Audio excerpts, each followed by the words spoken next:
Olá, tudo bem? Eu sou o Ricardo Mitucci e este é o primeiro episódio da terceira temporada do podcast Leia a Bula, sua dose semanal de literatura e saúde da alma, voltando antes do previsto, mas muito feliz e por um ótimo motivo. Na verdade, retomando aí a temporada do Leia a Bula para aproveitarmos o lançamento do novo livro do meu mestre, nosso mestre divino Dante Gallian, meu companheiro e dono da bagaça, meu querido amigo Dante. Bom dia, boa tarde, boa noite, como vai? Tudo bem? Olá, Ricardo, tudo bom? E você? Também, tudo jóia, muito feliz com esse nosso reencontro e mais ainda com este seu novo livro, É Próprio do Humano, que está sendo lançado agora no final de abril, dia 30 especificamente, na Livraria da Tarde, aqui em São Paulo, no bairro de Pinheiros. É Próprio do Humano, um lançamento da editora Record, e a gente vai dedicar essa terceira temporada do Leia a Bula para falar sobre o É Próprio do Humano, mas num diálogo com muita literatura de primeiríssima qualidade que Divino Dante traz no seu novo livro. Dante, como é que tá o coração aí para esse novo livro, para esse lançamento? Qual que é a sua expectativa em torno de É Próprio do Humano depois do sucesso aí do best-seller A Literatura como Remédio? Então, você pode imaginar, se você tá ansioso, imagina eu, né?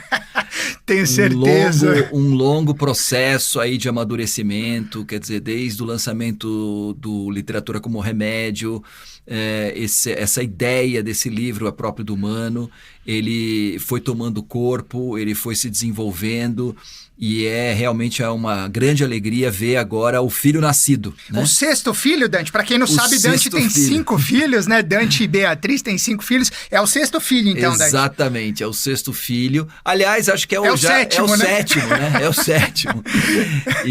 Mas é uma grande alegria, uma grande satisfação poder dedicar essa terceira temporada do Leia a Bula para essa temática que a gente desenvolve no É Próprio do Humano, que é uma reflexão ou como eu chamo no subtítulo do livro, uma odisseia do autoconhecimento e da autorrealização em 12 lições. Legal.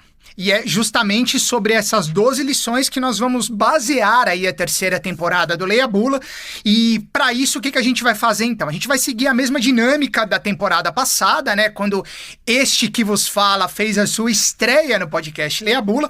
Mas a ideia é a gente fazer realmente um diálogo, já trazendo alguns excertos do É Próprio do Humano, né? E dialogando, né? Fazendo esse diálogo entre os excertos do Próprio do Humano e de narrativas que Dante traz para o seu novo livro, justamente para que nosso mestre possa discorrer aí sobre temas e lições que ele apresenta no seu novo livro. Então, este primeiro episódio em especial vai justamente tentar responder, afinal, o que é próprio do humano? Dante, ok começarmos pelo começo, literalmente? Sem dúvida. Legal. É um ótimo começo. É um ótimo começo, maravilha. Vocês que vão conhecer certamente, vocês que vão ler o livro do Dante vão entender, como ele falou há pouco, dessas 12 lições, dessa odisseia, até porque a Odisseia de Homero, uma das principais narrativas da literatura mundial de todos os tempos, quase 3.000 anos aí de existência, ela é uma das bases da teoria do desenvolvimento que Dante faz, não é próprio do humano, mas não apenas a Odisseia, né? Então, é claro, a gente não poderia começar que não fosse pelo princípio, trazendo justamente a Odisseia para esse nosso papo. Então, o que a gente vai fazer a partir de agora é esse encontro de perspectivas trazidas pelo próprio Dante, portanto, de sua autoria, né? Juntamente com aquilo que a literatura universal traz para nós. E para tentar responder a esta primeira pergunta, afinal, o que é próprio do humano, né? Esse nosso primeiro tema na reestreia aí da temporada do Leia a Bula, eu vou ler um pequeno excerto do preâmbulo de É Próprio do Humano, de autoria do nosso mestre Dante Gallian, que está na página 17 e diz o seguinte: o drama essencial da condição humana parece estar no perder e encontrar sua justa medida, em saber o que efetivamente corresponde ao que é próprio do humano. Dante, eu não poderia lhe fazer outra pergunta que não seja a seguinte: afinal, o que é próprio do humano? Então, o ser humano é essa coisa vasta, indefinida, complexa, da qual nós já falamos a gente vem falando sobre isso nas outras temporadas do Leia a Bula, né? Porque, em última análise, essa é a pergunta que está subjacente a qualquer narrativa literária, a qualquer pergunta filosófica, a qualquer reflexão sobre o humano. O que somos nós, afinal? Né? Não que eu tenha a pretensão de responder, porque essa é uma pergunta que não tem resposta. Né? O ser humano, a gente pode e deve buscar responder ou buscar nos compreendermos, né, da melhor forma possível, sabendo de antemão que por mais que a gente se aprofunde, que a gente se alargue, que a gente se discorra a respeito de nós mesmos, a gente nunca vai chegar numa resposta. O ser humano, como dizia o Dostoiévski, é vasto. E ele não cabe numa definição, seja ela literária, seja ela filosófica, seja ela científica, o que é que seja, qualquer tipo de discurso a respeito de nós mesmos, ele vai ser mais ou menos certo, mas ele será sempre incompleto.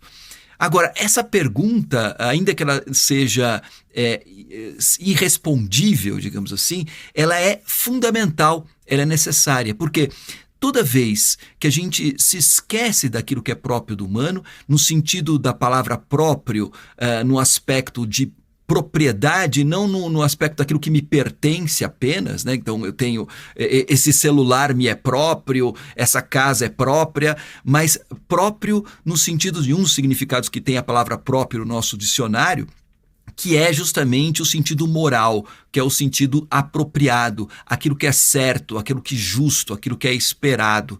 É nesse sentido que é tão importante se fazer essa pergunta. Por quê?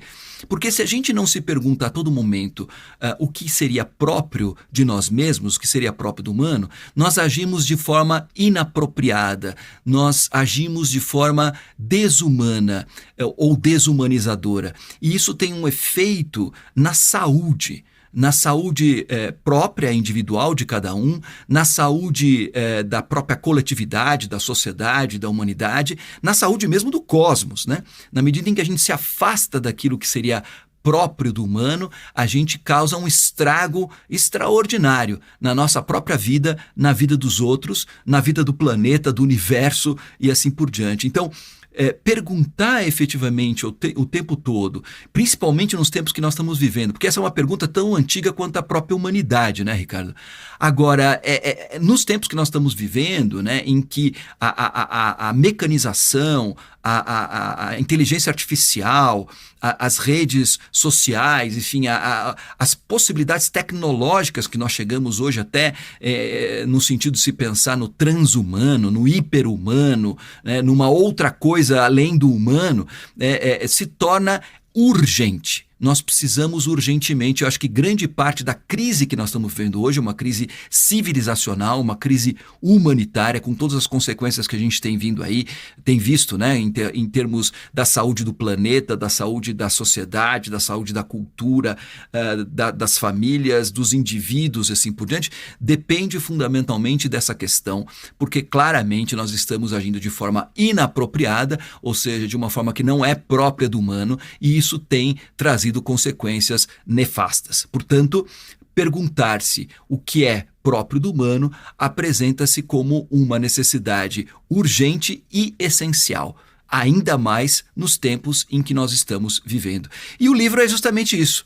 O livro é uma reflexão sobre o que seria próprio do humano, e pode parecer um tanto quanto esquisito, né, se colocar isso, mas a proposta do livro é justamente isso, pensar aquilo que nos é próprio para a gente se reconciliar com aquilo que você acabou de ler nesse trecho, que você pegou aí do preâmbulo do livro, né, essa justa medida, né, esse nosso elemento de que o ser humano é um ser vasto, e muitas vezes bipolar, né, que vai entre o material e o espiritual, entre o animal e o divino, né? A gente tem uma característica de compartilhar de uma mesma natureza, de todas as outras coisas que estão no nosso planeta, no nosso universo, mas ao mesmo tempo a gente também tem algumas questões que são muito próprias nossas, né? Como, por exemplo, a inteligência, a intuição, uma maneira muito peculiar, né, de estar no mundo, de estar com os outros, de estar com a gente mesmo.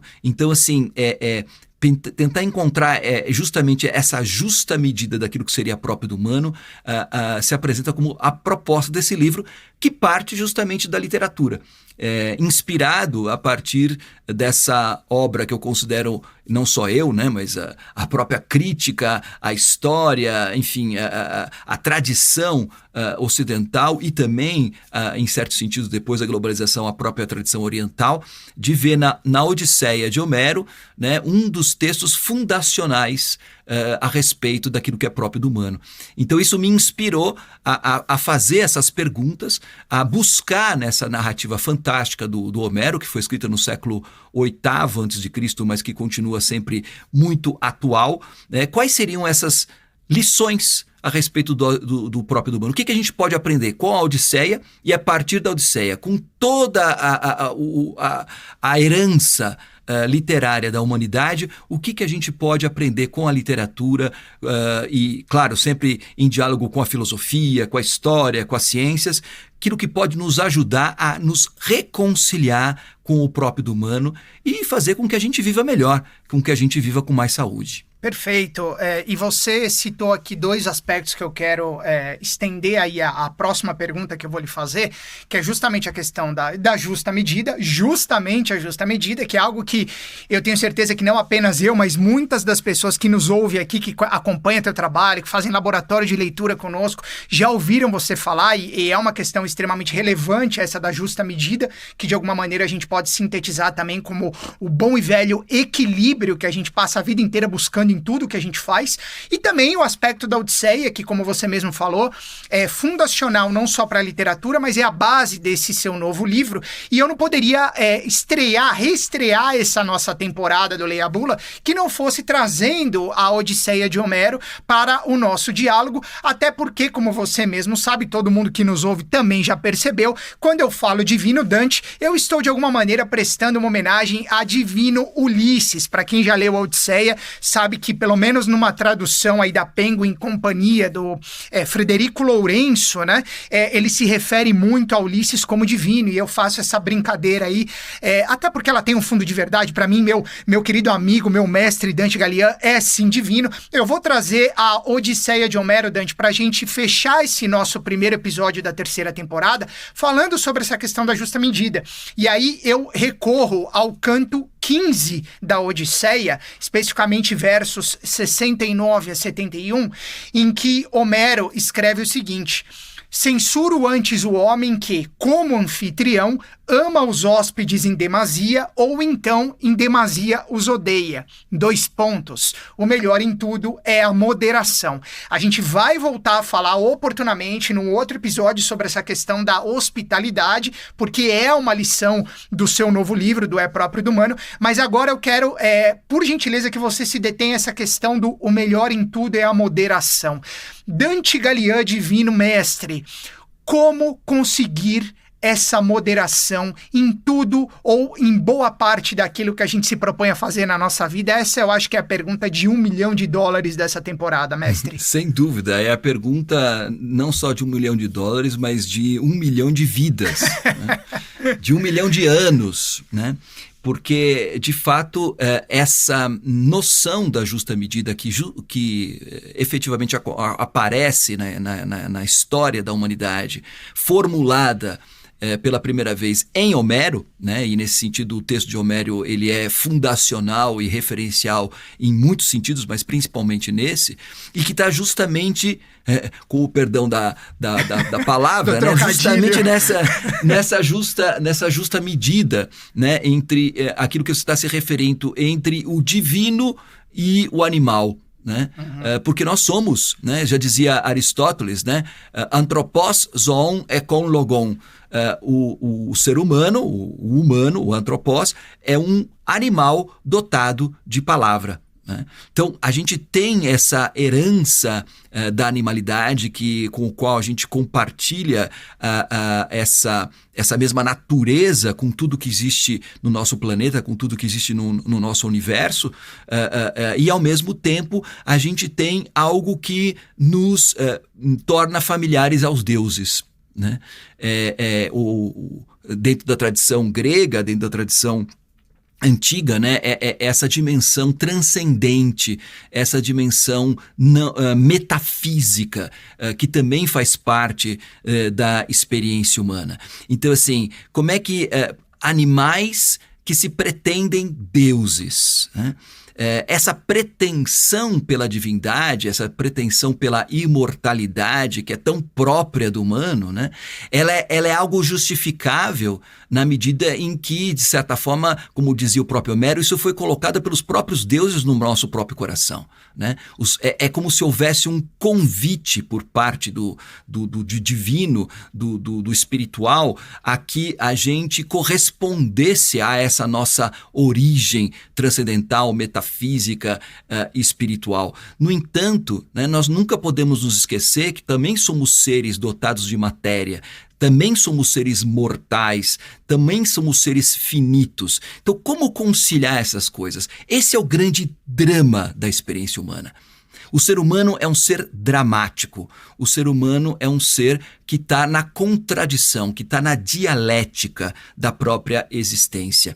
E como encontrar, portanto, essa justa medida? Essa que é a grande questão, né? Quer dizer, porque toda vez que a gente se esquece da nossa natureza animal, da nossa natureza finita, limitada, mortal, né? e se imagina somos deuses, nós extrapolamos a justa medida. É aquilo que os gregos chamavam de híbris, ou aquilo que na tradição latina, greco-latina ou cristã judaica, seria a soberba, né? A supérbia, né? A gente estar assoprado, a gente achar que a gente é mais do que a gente é e imaginar que somos deuses, né? Então, por outro lado também, se a gente esquece dessa nossa dimensão transcendental, divina, a gente passa a agir como animais, né? E a gente vê claramente muitas vezes o ser humano agindo de uma forma ainda pior do que os próprios animais, né? Porque um animal que se perde essa dimensão transcendental, metafísica, que seria própria do humano, acaba se comportando como um animal que é pior do que os próprios animais, que não tem essa mesma característica que nós. E além disso, né, nós enfrentamos hoje, isso é uma coisa que eu desenvolvo também no livro, um outro risco, um outro perigo, que é a gente perder a nossa justa medida na medida em que a gente perde a humanidade achando que somos máquinas, né? A gente começa a operar no automático, achar que nós somos aquilo que nós mesmos criamos, a nossa inteligência artificial e assim por diante. Então, a justa medida é como encontrar nesse drama, né, nessa tragédia cotidiana em que a gente vive, esse equilíbrio, como você bem colocou, entre o animal e o divino, entre o mortal e o imortal, entre o material e o espiritual. Esse é o drama humano, esse é o drama da justa medida, e para isso, Ricardo, sinto informar, não existe uma receita matemática. Não existe uma receita matemática, eu concordo com você, porém, para você que nos escuta, existe o livro É Próprio do Humano, que traz aí algumas dicas, algumas importantes lições para você tentar entender um pouco mais desse contexto. E é justamente com base nesse livro que a gente vai desenvolver, como eu disse no início, essa nossa terceira temporada do Leia a Bula, que neste primeiro episódio vai ficando por aqui e na próxima semana, então, a gente vai voltar com as próximas lições. Na verdade, iniciaremos aí a primeira lição e eu vou tomar a liberdade de juntar a primeira e segunda lição do É Próprio do Humano para tratar de um tema muito bacana, que é o ter de sair e o querer voltar, mas que a gente vai detalhar só na próxima semana. Então, no segundo episódio dessa terceira temporada do Leia a Bula. Mestre Dante, muito obrigado por mais esses ensinamentos e até o próximo episódio. Obrigado, Ricardo. Obrigado aos ouvintes. Até o próximo. Este foi o primeiro episódio da terceira temporada do Leia a Bula, a sua dose semanal de literatura e saúde da alma, com produção em mais essa temporada da Toca Livros. Um grande abraço e a gente se vê na próxima semana. Valeu!